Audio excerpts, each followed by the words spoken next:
আসসালামু আলাইকুম। Electrical power চ্যানেলের পক্ষ থেকে আপনাদেরকে জানাচ্ছি শুভেচ্ছা অভিনন্দন। আপনারা আমার ভিডিওতে দেখতেই পাচ্ছেন আমি আজকে কি বিষয় নিয়ে আলোচনা করব। আজকে আপনাদের সাথে যে বিষয় নিয়ে আলোচনা করব এটা হলো ইন্ডাস্ট্রিয়াল বিবিটি, অর্থাৎ আমরা যে ইন্ডাস্ট্রিয়াল বিবিটিগুলো ব্যবহার করে থাকি সেটা কী ধরনের বিবিটি হয় এবং কি ধরনের সুবিধা হয় বিবিটি লাগানোর পূর্বে আমরা কী ধরনের সুবিধা পেয়ে থাকি এই বিবিটিগুলোতে। দেখতেই পাচ্ছেন যে আমরা এই বিবিটিগুলো কেন লাগে, অর্থাৎ আমরা বিবিটির সম্পর্কে কিছু জানবো।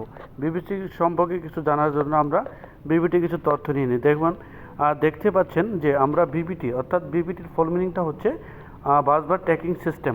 অর্থাৎ বাসবার ট্র্যাকিং সিস্টেম বলতে আমরা বুঝি যে এটি হলো শিল্প কারখানায় বহুত ব্যবহৃত করা হয়। অর্থাৎ আমরা জানি এটিতে শিল্প কারখানাতে বা বাণিজ্যিক এলাকা বা প্রতিষ্ঠানগুলোতে বিদ্যুতের বিবরণ বেশি সিস্টেম থাকে। অর্থাৎ আমরা যে পাওয়ার সিস্টেমটায় একটা আধুনিক নিরাপত্তার জন্য, অর্থাৎ আমরা যে পাওয়ার সিস্টেমটাকে আধুনিক নিরাপত্তার জন্য আমরা ব্যবহার করে থাকি।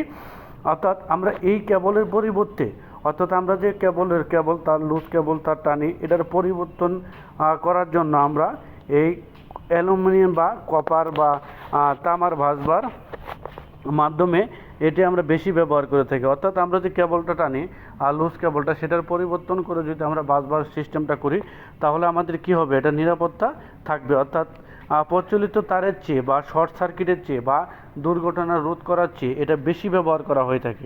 অর্থাৎ আমরা ঝুঁকিপূর্ণ, যেমন ইন্ডাস্ট্রিয়ালি সবচেয়ে বেশি বিদ্যুৎ ব্যবহার করা হয়, সবচেয়ে বেশি আমার ঝুঁকি থাকে, সবচেয়ে বেশি কেবল যে একটা ডাস্ট থাকে, ডাস্ট থেকে আমাদের কেবলটা কী হয়, ঝুঁকি থাকে। অর্থাৎ আমাদের সেফটির জন্য আমরা এই কেবলটা ব্যবহার করে থাকি বা বাসবার ট্র্যাকিং সিস্টেমটা ব্যবহার করে থাকি। অর্থাৎ আমরা যদি একটা ভোল্টেজটা চিন্তা করি, যদি ভোল্টেজটা চিন্তা করি তাহলে ভোল্টেজটা আমাদের কী দিবে, একটা অন্যরকম ভোল্টেজ, যেমন ভোল্টেজটা ড্রপ হবে না। অর্থাৎ আমাদের ভোল্টেজ নিরবিচ্ছিন্নভাবে ভোল্টেজ দিবে। অর্থাৎ এখানে ভোল্টেজের ড্রপ হওয়ার কোনো চিন্তা ভাবনা নেই। অর্থাৎ আমরা বিদ্যুৎ সাশ্রয় করতে পারবো। যেমন বিদ্যুৎ সাশ্রয় বলতে কি, আমার যেখানে লোড কেবল থাকতেছে না, এটা শর্ট সার্কিট হচ্ছে না, বা অন্যান্য যে সমস্যাগুলো লোড ভ্যারিয়েশন ঠিক থাকতেছে, এই বিষয়গুলো যদি আমাদের থাকে তাহলে কখনোই কিন্তু এই সিস্টেমগুলো পরিবর্তন ঘটবে না।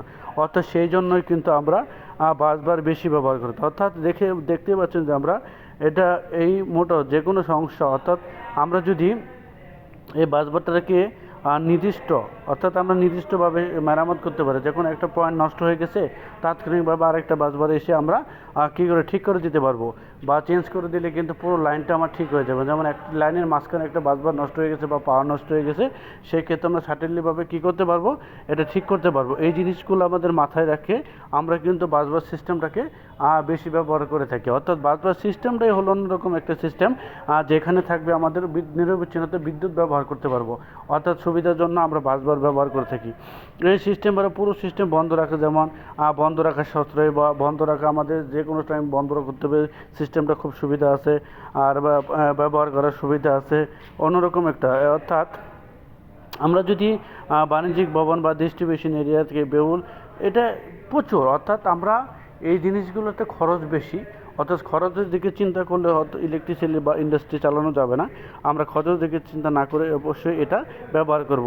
অর্থাৎ আমাদের পরবর্তী ভিডিও দেখার আমন্ত্রণ জানিয়ে আজকের মতো বিদায় নিচ্ছি। সবাই ভালো থাকবেন, সুস্থ থাকবেন। আল্লাহ হাফেজ। আসসালামু